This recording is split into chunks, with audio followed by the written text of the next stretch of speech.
Hi everyone, today I'd like to show you guys my new old stock 1980s Philips Norelco 35 watt low pressure sodium NEMA head bucket light fixture.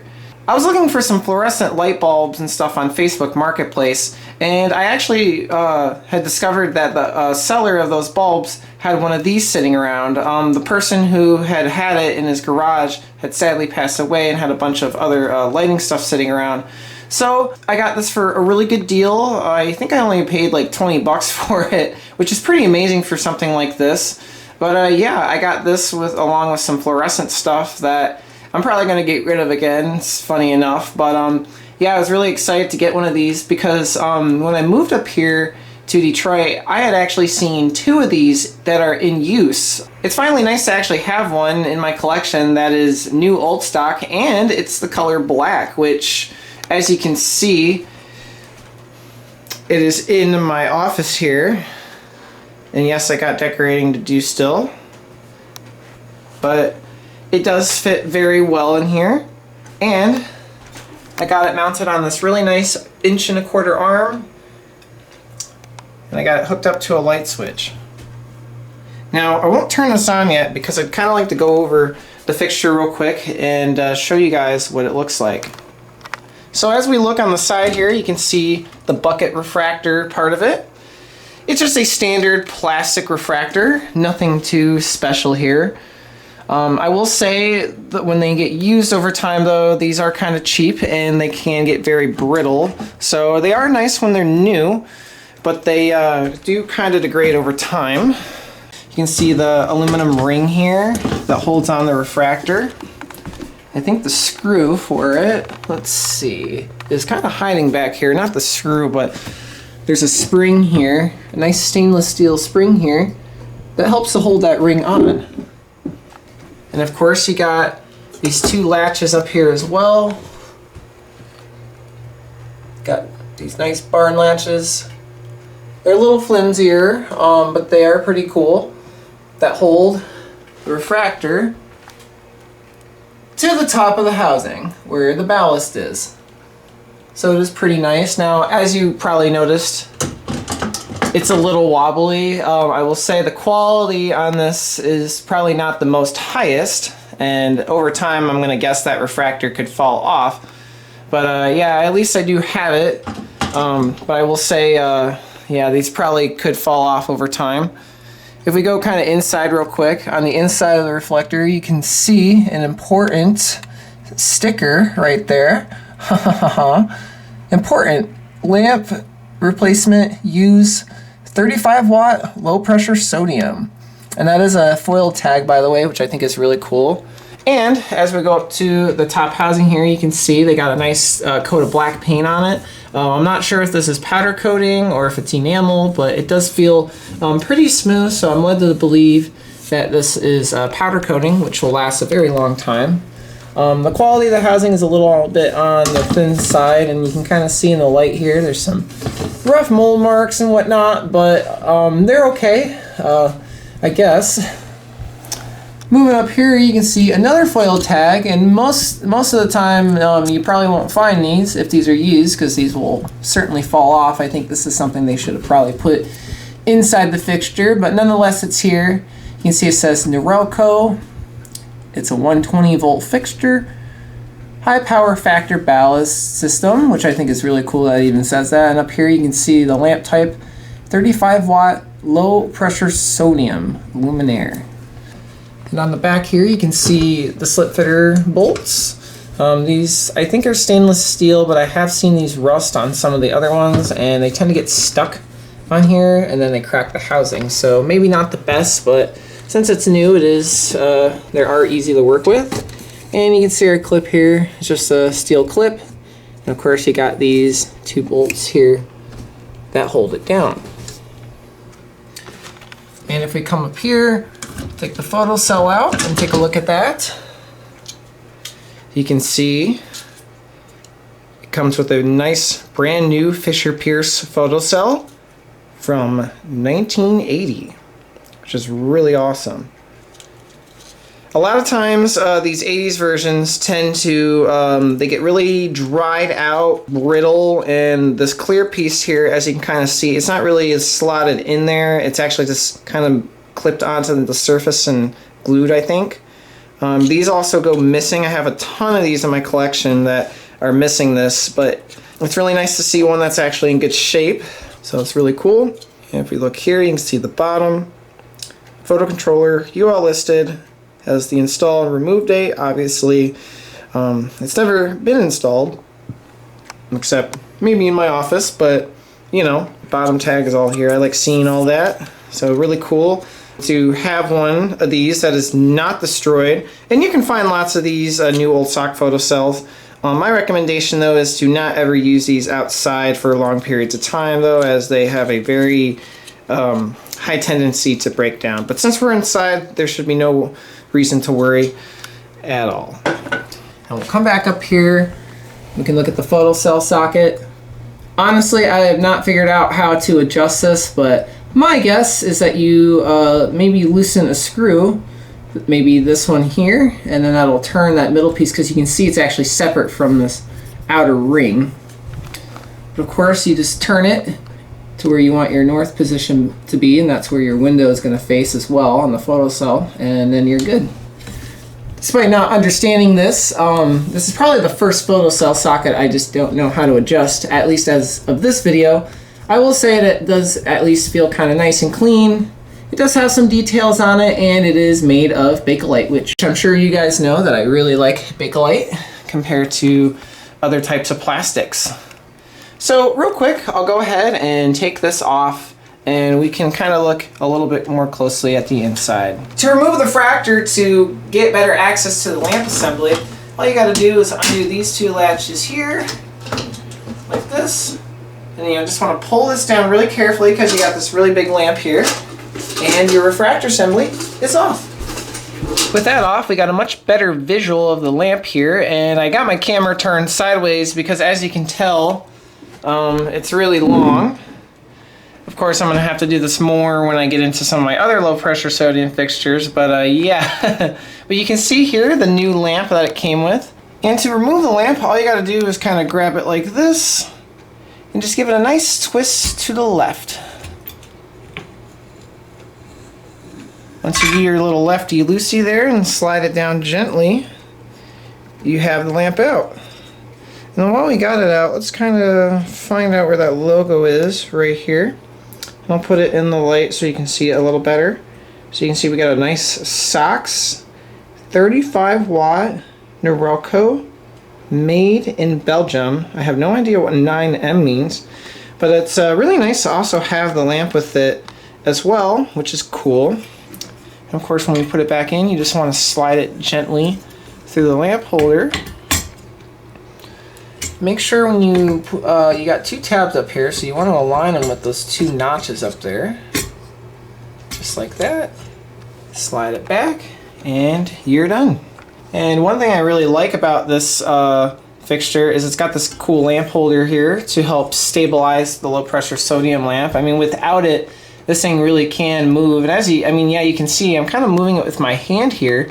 It does move quite a bit, so it's good that they have this stabilization on here. This piece is made of stainless steel, and I got those 4 used ones of these that I got.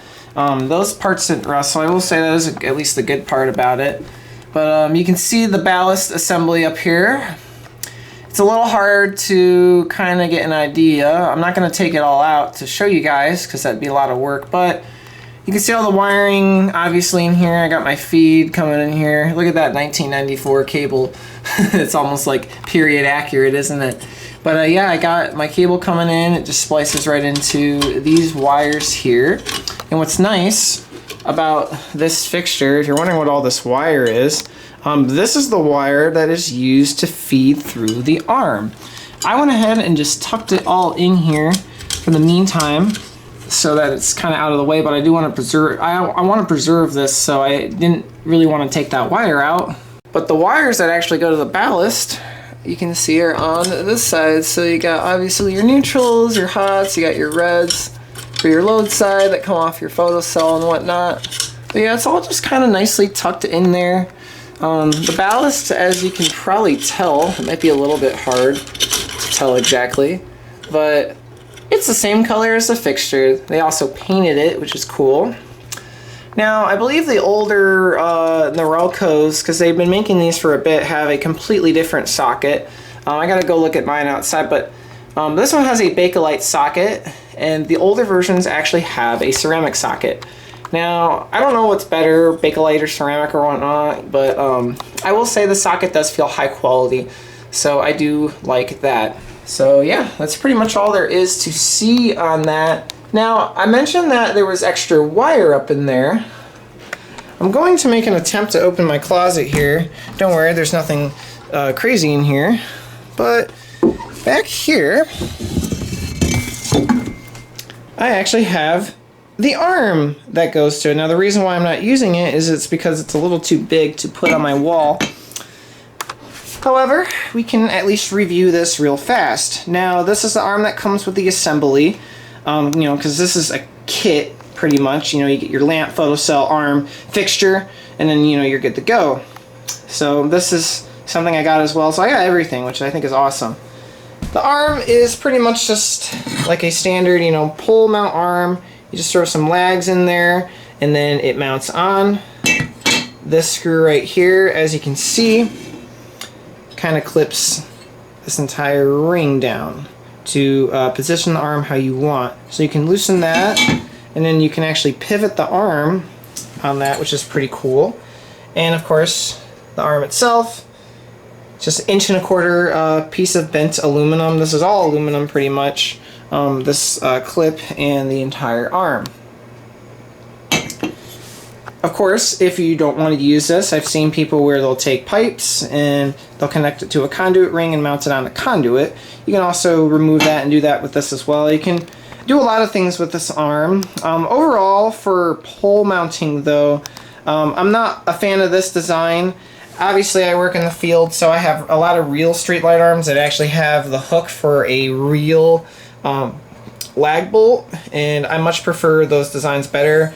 You know, using short lags and putting it on a wooden structure over time, you know, this is going to rot. You know, the wood structure can rot, and the bolts could always just come out unless you're in a stud. And I find that a lot of people don't know how to really use these properly. So, in my opinion, I'm not a fan of that, just because you know, people just can't. You know, they don't know how to actually like use them. But I will say, if it was on my pole, I'd have some really long lags going into the pole, and I'd never have an issue with it. So, quality-wise, I think it's pretty good, but yeah. But it's really only good for just this fixture here, so yeah. Anyway, I'm gonna go ahead and put the bucket refractor back on, and we can watch this thing warm up. Alright, the fixture's put back together, and now it is ready for startup. So I'll go ahead here and turn off the lights, and I'll go ahead and flip the switch on. So this is my 1980s new old stock Philips Norelco low pressure sodium area light in 35 watts low pressure sodium in 1, 2, 3.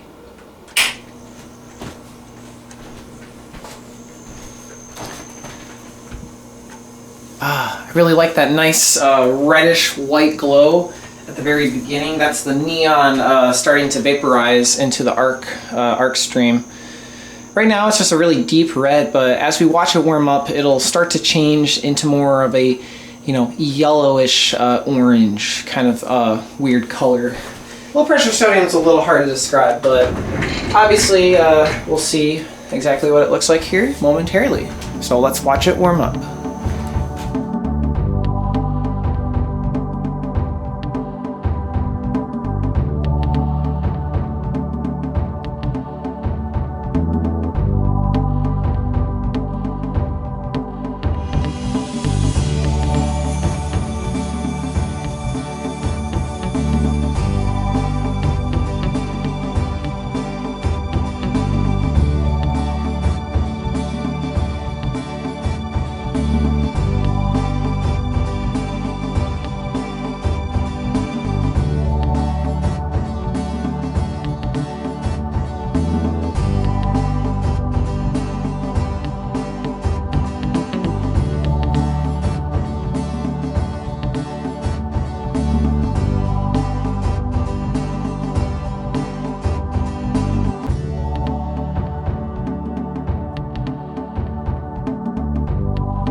Alright, we are now at full brightness, and as you can see, it kind of does show up fairly well on camera. It's more of a yellowish color. Kind of block that out just so I can kind of build the thumbnail there. Oh yeah, you see how nice and bright it is. But let's go ahead and just kind of take a look at it up close. So you can see the refractor up close. Kind of do a little bit of a pan. It's a really nice refractor pattern. Something that you can see a lot, you can see, and it's actually a little better on camera, is kind of these three lines here.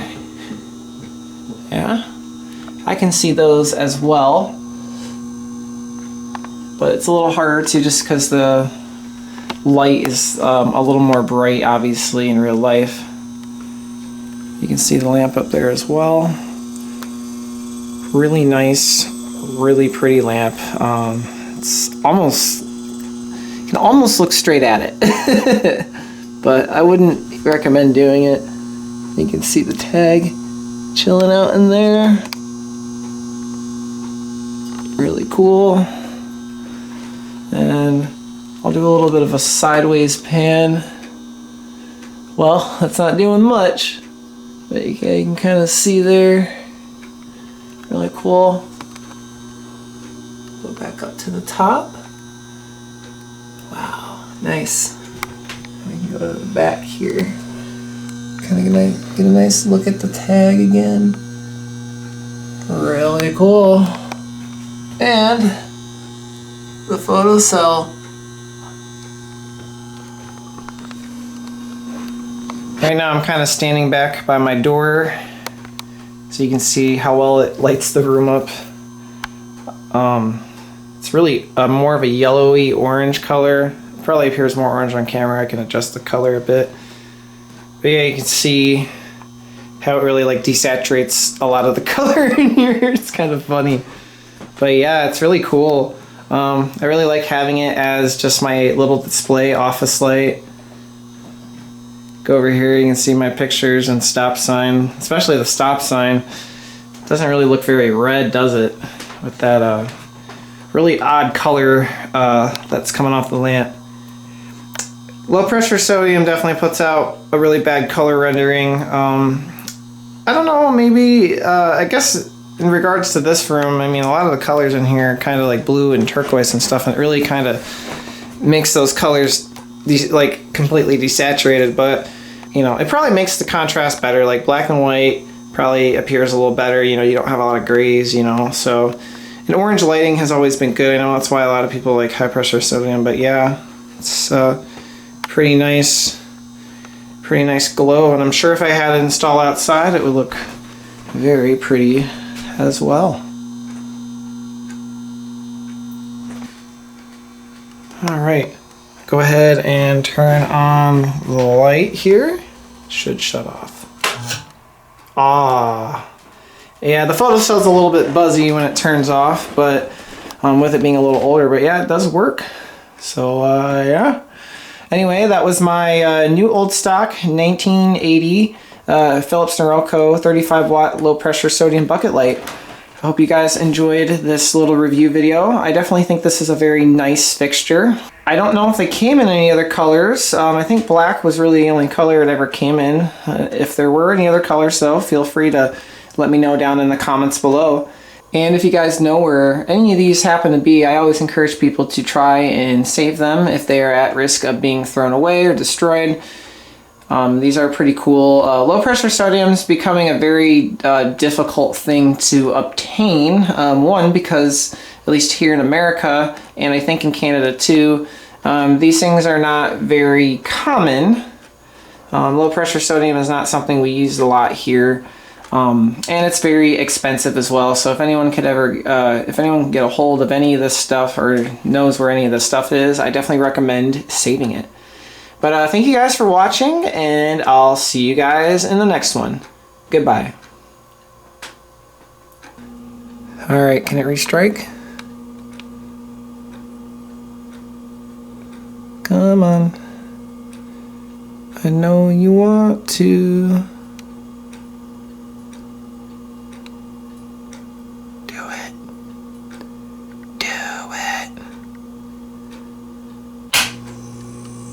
Oh, there we go.